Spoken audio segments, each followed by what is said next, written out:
Hello mga ka-all around, malakas talaga ang ulan ngayon pero patuloy sa wheels si Sir All Around. Hehehe.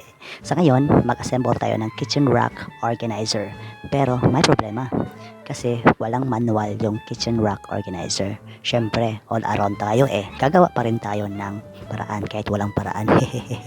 First step, arrange ko yung mga materials para sa pag-assemble ng kitchen rack organizer. Second step, may dumaan na sasakyan. Wait, ang ingay. Wait lang, saglit lang. Palisin muna natin yung sasakyan para bago magpatuloy. Okay, first step tayo ulit.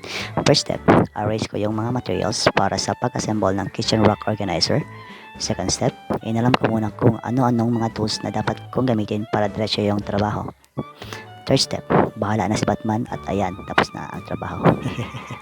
Sana po may natutunan kayo. Salamat ka all around. Bye.